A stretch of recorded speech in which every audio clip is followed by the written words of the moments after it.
dito kami ngayon sa International Airport Manila. So, galing kami ng Cebu, dito kami ng Clark Pampanga. So, now, dito naman kami sa Manila.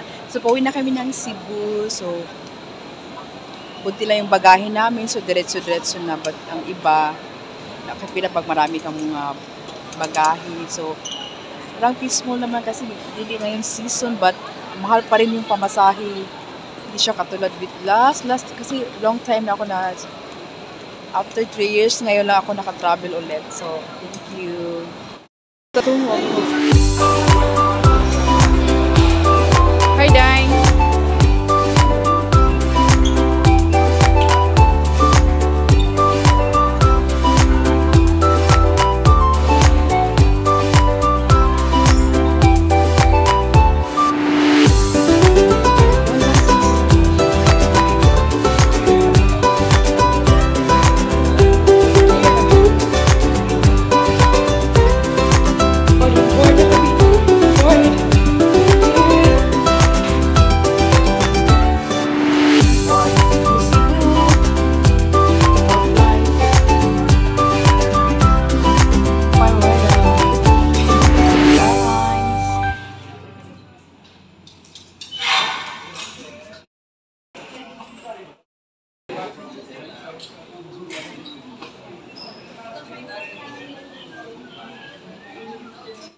Alright, Cebu Pacific, Manila to Cebu.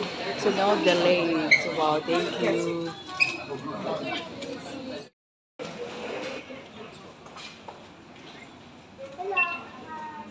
May entrance lang po ng plane.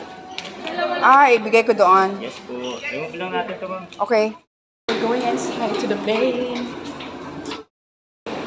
Hello. We're going inside.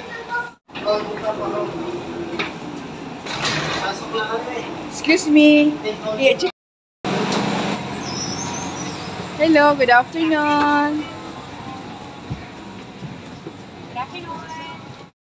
Inside the airplane. Thank you, right? No delay. It's update sa time.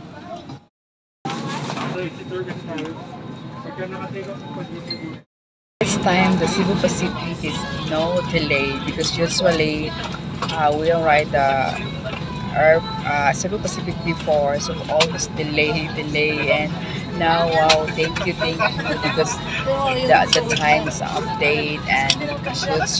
So thank you, Cebu Pacific. Awaiting for necessary documents for us to commence this flight. Please bear with us. Thank you for your patience and understanding.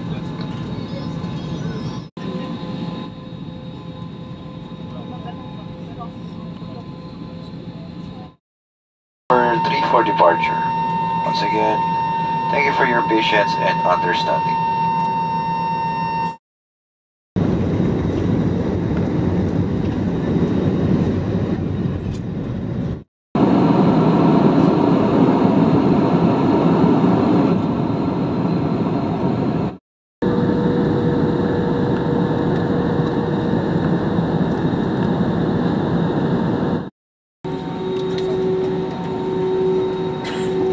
Maraming salamat po. On behalf of your entire Cebu Pacific team, headed by our flight deck crew, Captain Cruz and First Officer Goboy, together with your cabin crew.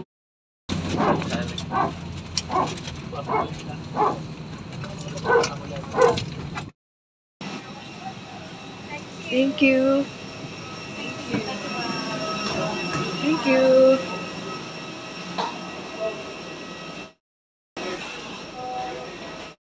Ano Cebu?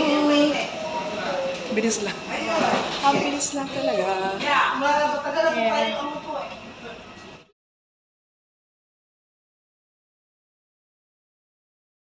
Dito na kami sa Cebu, Mactan Airport. Ang bilis lang. Mag-ambon, parang umambon.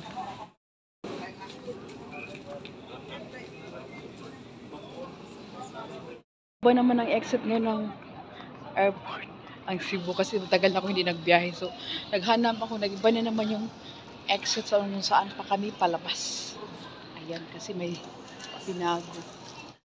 Sakay lang kami ng bus sa puntang SM kasi wala kaming dala. Kasi This time is talagang traffic. So traffic today. Okay.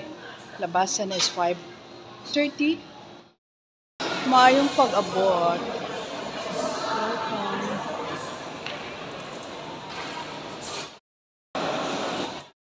Ako sa pulis kung asabi mo sakay dapit sa bus padung sa SM kay this time traffic ay ron kaya wala mamida nya mag bus na lang mi